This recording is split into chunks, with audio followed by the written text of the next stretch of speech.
नई शुरुआत तो होगी देवी अहिल्या की, मगर होगी अपने छोटे सूबेदार जी के बिना।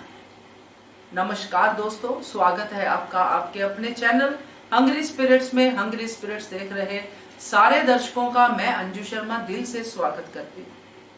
तो दोस्तों, जो सीन हमने देखा देवी अहिल्या और खंडेराव के बीच में, हमने पहले भी ऐसे सीन देखे हैं जब से खंडेराव की मृत्यु के बारे में प्रोमोस चलने शुरू हुए हैं इस सीरियल में। मगर ये जो आखिरी बातें हैं, जो वाकई में आखिरी, उन आखिरी बातों में जो आखिरी इच्छा खंडेराव की जो उन्होंने सामने रखी, जिसमें प्यार था, जिसमें परिवार था, उस इच्छा को सुन के दिल रो पड़ा दोस्तों।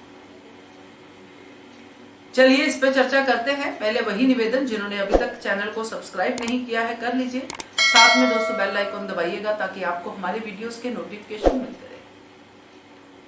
तो खंडेराव और देवी अहिल्या का ये जो सीन है, जो लास्ट सीन है, जिसमें बाद में हमने देखा कि अंदर देवी अहिल्या और खंडेराव बैठे हैं, सो रहे हैं। खंडेराव देवी अहिल्या की गोद में सर रख के, और देवी अहिल्या बहुत प्यार से खंडेराव को सुला रही है।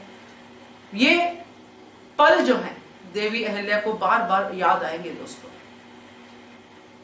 मुश्किल होगा ये समय निकालना, मगर इस समय को निकालने के लिए जो खंडेराव ने आखिरी बातें कही हैं देवी अहिल्या से, वो बहुत साथ देंगी। मालवा के बारे में जो खंडेराव ने बातें की हैं कि मालवा को तुम्हारी जरूरत है, ऐसा लग रहा था जैसे दोस्तों यहां पे खंडेराव नहीं, मल्हार सरकार, खंडेराव और मालवा के सारी प्रजा देवी अहिल्या के सामने है, जो देवी अहिल्या को आने वाले वक्त के बारे में बता रही है, उनकी वैल्यू के बारे में बता रही है कि जो भी आगे आएगा वो तो होना है, वो तो डिसाइडेड है, मगर आपको क्या करना है, आपका कर्तव्य क्या है। ताकि वो कर्तव्य दिमाग में रहे तो देवी अहिल्या, जो होता है अपने पति के जाने के बाद जैसे एक गम लग जाता है, एक दुख लग जाता है, उसे उभरना बड़ा मुश्किल होता है, तो वो उभर पाए और जल्दी से अपने मालवा की सेवा करनी शुरू कर दे, क्योंकि मालवा को उनकी जरूरत है। तो ये जब हम सुनते हैं, खंडेराव बोलते हैं, तो मुझे तो यही फील हुआ जो मैंने अभी आपसे शेयर किया।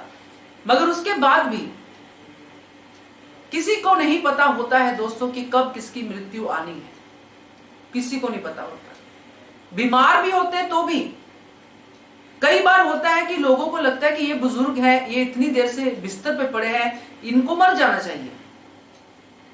ये शब्द साफ नहीं होते जो मैंने बोले, मगर अंदर से यही होता है कि अब तो इन्होंने जी ली अपनी जिंदगी, मगर वो बिस्तर पे ही रह जाते हैं, मगर जाने वाले उनके सामने से चले जाते हैं। जो यंग होते हैं, हमने अपनी जिंदगी में बहुत बार देखा होगा।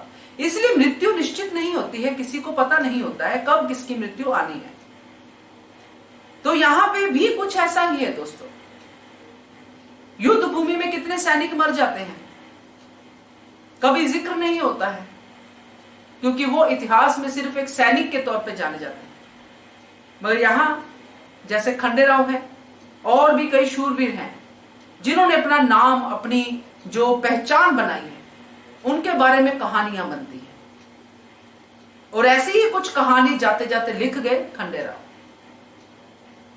जब देवी अहिल्या से बात करते हैं और बात होती है सूबेदार बनने की, कि सूबेदार बनेंगे तो क्या करेंगे पहला काम, तो नॉर्मली लोगों का होता है, जो हमने देखा है, नॉर्मली बातें होती है तो हम ये प्रजा के लिए करेंगे, हम वैसा करेंगे, हम ऐसा करेंगे। मगर यहाँ पे खंडेराव परिवार की बात करते हैं, प्यार की बात करते हैं कि अपने सारी परिवार के साथ, जिसमें उन्होंने द्वारिका रानी को भी रखा है। बड़ा प्यार आया खंडेराव के ऊपर कि उस रानी को जिसने आज तक खंडेराव के लिए भलाई नहीं सोची। स्पेशली उन्होंने कहा सारी आई, मजली आई भी, सब लोग साथ में, हम लोग देवी आई के मंदिर में जाएंगे, परिवार, कुटुंब सबको साथ में लेके। ये है खंडेराव, मल्हार राव होलकर, जो परिवार की एकता में बिलीव करते हैं, जो परिवार को पीछे नहीं छोड़ते। और यही कैरेक्टर हमने शुरू से खंडेराव का देखा है, और यही प्यार उनका परिवार के प्रति था, जिसकी वजह से वो बार बार गुन्नू जी पे भरोसा करते गए कि ये तो अपने हैं, ये तो भाऊ साहब हैं, ये कैसे गलत हो सकते हैं।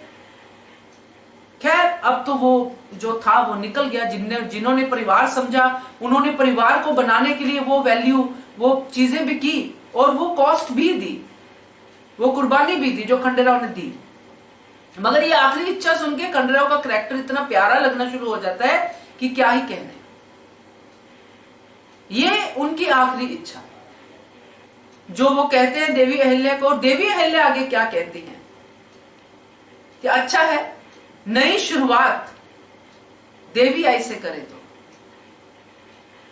मगर दोस्तों, ये जो शुरुआत है ये देवी अहिल्या करेंगी, उनको खंडेराव की इस इच्छा का मान रखना ही पड़ेगा। करेंगी, पूरे परिवार को लेके जाएंगी, मगर उस परिवार में खंडेराव नहीं होंगे। यही जो चीजें हैं, कहानियां बनती हैं, स्टोरीज बनती हैं, जो खंडेराव अपने आखिरी शब्दों में बना के गए। ये जो दिल से दूसरे को चाहते हैं, दिल से प्यार करते हैं, दिमाग कम लगाते हैं अपने रिश्तों में, वो लोग ऐसी चीजें फील कर पाते हैं। मगर जो रिश्तों में व्यापार करते हैं वो सारी जिंदगी अकेले ही रहते हैं दोस्तों, क्योंकि वो व्यापार प्रॉफिट एंड लॉस में ही लगा रहता है। वहां पे ना तो प्यार होता है, ना ही परिवार होता है। मगर खंडेराव के साथ प्यार भी था और परिवार भी था। इसीलिए जब गए तो हम सब, आप जो खंडेराव के कैरेक्टर में देख रहे हैं, उनकी आंखों में भी आंसू हैं। जबकि खंडेराव कौन सी सदी में चले गए, मगर आज हम जब उनका धारावाहिक देख रहे हैं तो हम भी रो रहे हैं। ये है खंडेराव, ये हमें सिखाते हैं खंडेराव कि अगर परिवार है तो परिवार ही है। तो दोस्तों, ये खंडेराव की कहानी का अंत होने जा रहा है। ये जो लास्ट मोमेंट हम देख रहे हैं, जिसमें खंडेराव की आखिरी इच्छा भी हमें पता चल चुकी है, वो सब चीजें हो चुकी हैं। अब देवी अहिल्या की जो नई शुरुआत होने वाली है बिना खंडेराव के, सबसे मुश्किल नई शुरुआत। मगर इसमें भी खंडेराव की ताकत ही उनके काम आएगी। जैसे बचपन में खंडेराव बाहर गए थे 7 साल के लिए, तब भी देवी अहिल्या खंडेराव से बातें करती रहती थी, और अब भी ऐसा ही करेगी वो, क्योंकि जो दिल में बसा है वहां से कैसे कोई निकाल सकता है।